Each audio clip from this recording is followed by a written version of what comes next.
Welcome to Praise Shop, your YouTube channel for Christian videos. If you have any questions about the Bible, let me know. I will try my best to reply to your questions by creating a video that will answer your question. Divorce is a complex and difficult topic, particularly for Christians who believe in the sanctity of marriage. However, there are situations in which divorce may be permitted or even necessary.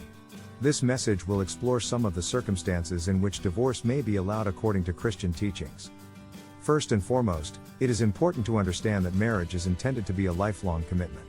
Jesus himself said in Matthew 19:6, "So they are no longer two, but one flesh. Therefore what God has joined together, let no one separate." This verse, along with others, indicates that divorce is not God's ideal for marriage.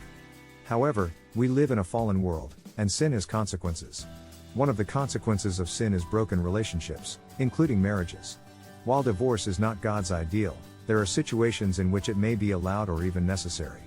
Always remember that when a marriage is causing any destruction of a human being, that is not how God intended marriage to be. God is a God of life and not death. Remember where Jesus said in Matthew 12:1-7, "I desire mercy, not sacrifice." Sometimes the letter or rules becomes more important than human beings. Just to give you an idea, what I am talking about, here are a few examples where divorce is allowed. Physical abuse. Physical abuse is a serious issue that can have devastating consequences for both the victim and any children involved. No one should be forced to remain in an abusive relationship, and divorce may be the best course of action in such situations. In fact, many Christian leaders and organizations have spoken out against domestic violence and encouraged victims to seek safety and support. Adultery. Adultery is a breach of trust that can be difficult to overcome in a marriage. While forgiveness and reconciliation are always possible through the grace of God, there may be instances in which a spouse is unrepentant or unwilling to work on the relationship. In such cases, divorce may be necessary to protect the emotional well-being of the faithful spouse and any children involved. Verbal abuse. Verbal abuse can be just as damaging as physical abuse, and it can also be difficult to recognize or prove.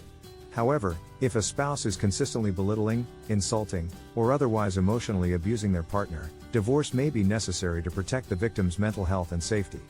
It is important to note that divorce should not be the first option in cases of verbal abuse. Counseling and other forms of support should be sought first, if possible. Withholding sex. Sexual intimacy is an important part of marriage, and it should not be withheld as a form of punishment or control. If a spouse is consistently refusing to engage in sexual activity, divorce may be necessary to protect the emotional and physical well-being of the other partner. These are just a few examples of situations in which divorce may be permitted or necessary. It is important to note that divorce should not be taken lightly, and it should only be considered after all other options have been exhausted. Counseling, mediation, and other forms of support should be sought first, if possible. It is also important to recognize that divorce is not the end of the story.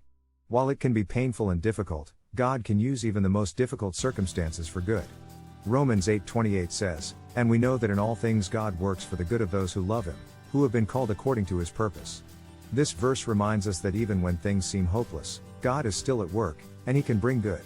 However, it is important to approach the decision with prayer, guidance, and support, and to seek reconciliation and healing whenever possible. Even in the midst of difficult circumstances, God is still at work, and He can bring good out of even the most painful situations. Another important consideration when it comes to divorce is the impact it may have on any children involved. Divorce can be particularly difficult for children, who may feel caught in the middle or struggle with feelings of abandonment, guilt, or confusion. For this reason, it is important for parents to prioritize the well-being of their children and to seek counseling or support for them as well. However, it is also important to recognize that staying in a marriage that is characterized by abuse, infidelity, or other destructive behaviors can be just as damaging to children as divorce. Children who grow up in homes where there is abuse or dysfunction may struggle with a range of emotional and behavioral issues, and they may even be more likely to repeat these patterns in their own relationships later in life.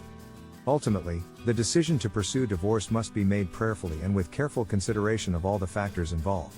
While divorce may be permitted or even necessary in some situations, it is important to remember that God's desire is always for restoration and reconciliation. As Christians, we are called to love and serve one another, even in the midst of difficult circumstances, and to seek God's wisdom and guidance as we navigate the challenges of life. Ultimately, divorce is a difficult and complex topic, and there are no easy answers. However, as Christians, we can take comfort in knowing that God is always with us, even in the midst of the most challenging circumstances. Through prayer, fellowship, and seeking wise counsel, we can navigate the challenges of divorce with faith, hope, and love. Thanks for watching my video. I hope you have been blessed and set free. If you have any questions, let me know in the comments below. I will do my best to reply to your questions by creating new videos. Have a great day, and until next time. God bless.